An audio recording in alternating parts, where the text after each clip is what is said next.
We have heard many stories about betrayal, about politics, and about the games nations play with human lives. But what I am about to tell you today takes the matter to a completely different level.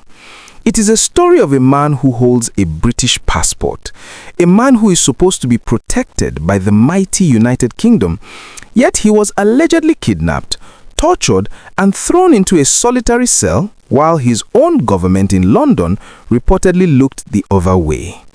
The headline you saw is not just an accusation. It is a desperate cry for help that has just landed on the desk of the British Prime Minister, Keir Starmer. Nnamdi Kanu's international lawyer has finally ripped the veil off what he calls the conspiracy of silence between Abuja and London. He's asking a question that every person watching this video needs to answer. Did the UK allow their own citizen to be tortured just to keep the oil flowing? We are going to go deep into this explosive letter sent to 10 Downing Street.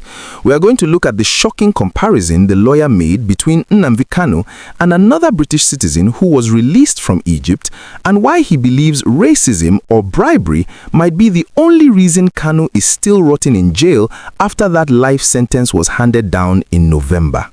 This is the update the world has been waiting for since the gavel fell. If you want to understand the true cost of this diplomatic silence, please do me a massive favor and smash that like button right now. It helps us spread this message to every corner of the world. And if you are not yet part of this community, click that subscribe button and turn on the notification bell. You need to be here as we track this demand for intervention. Let's start with the bombshell letter itself. Bruce Fein, the international counsel and spokesperson for Mazi Nnamdi Kanu, did not mince words when he wrote to Prime Minister Keir Starmer. He painted a picture of horror that started way back in 2021 in Nairobi, Kenya. According to the letter, Kanu was not just arrested, he was abducted, he was tortured, he was extraordinarily renditioned, which is a fancy legal way of saying he was kidnapped and smuggled across borders without any due process.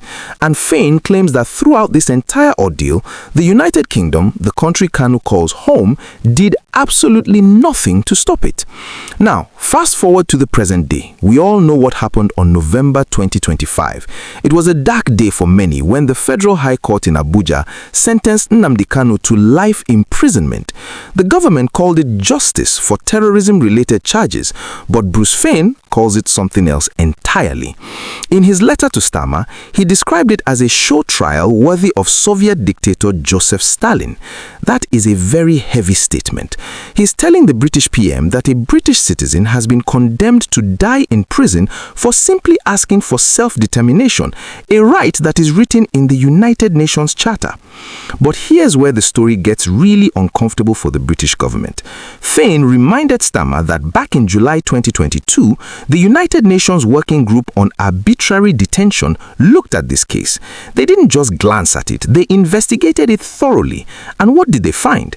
They ruled that Nigeria had violated 16 different international human rights covenants in the way they arrested and detained Kanu. The UN body ordered his immediate and unconditional release. They even ordered Nigeria to pay him reparations.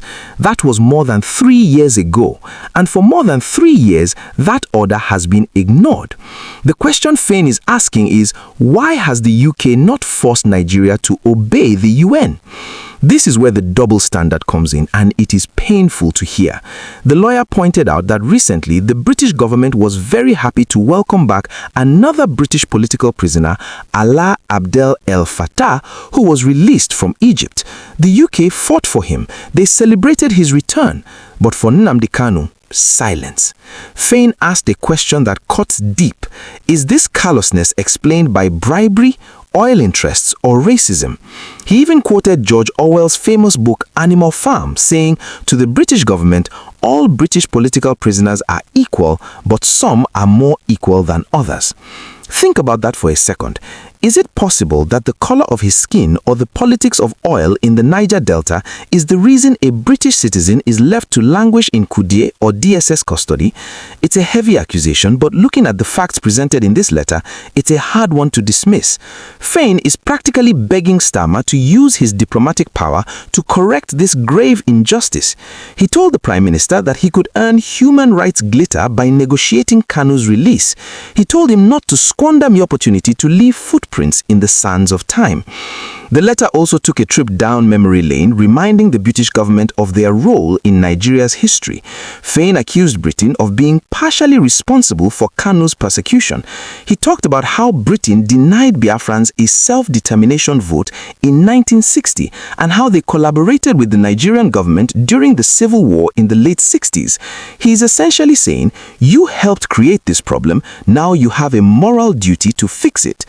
We need to talk about the man himself, Nnamdi Kanu. Since that life sentence in November 2025, reports say he has been held in solitary confinement without adequate medical care. This is a man who has already spent years in detention. His lawyers insist that his fight for Biafra was pursued through peaceful means, through words and advocacy, not violence. They argue that criminalizing a desire for freedom is a violation of basic human rights. Yet the court saw it differently, and now he faces the rest of his life behind bars unless something drastic happens. This appeal to Keir Starmer is likely one of the last cards his legal team can play on the diplomatic front. If the UK continues to turn a deaf ear, it sends a message that citizenship only protects you when it is politically convenient. It tells every dual citizen out there that your passport might not save you if you step on the wrong toes. I want to ask you, the viewer, do you think Prime Minister Keir Starmer will listen to this plea and intervene, or will business with Nigeria continue as usual? And do you agree with the lawyer that racism or oil interests are the reasons for the UK's silence? Please, I want to see your thoughts in the comment section. This is a conversation we need to have. The reality is that Nnamdi Kanu is now a convict in the eyes of Nigerian law, serving a life sentence. But in the eyes of international human rights law, as stated by the UN, he is a victim of arbitrary detention who should be free. These two realities are clashing, and the man caught in the middle is suffering. We will continue to watch 10 Downing Street closely to see if there is any response to this letter. Will they issue a statement? Will they send a diplomat? Or will the silence continue? If you found this breakdown informative and eye-opening, please smash that like button. It really helps the channel grow and ensures this story is not buried. And if you are not yet part of this community, click that subscribe button and turn on the notification bell. You need to be here as we track this demand for intervention. Stay safe, stay vigilant, and remember that justice is a right, not a privilege.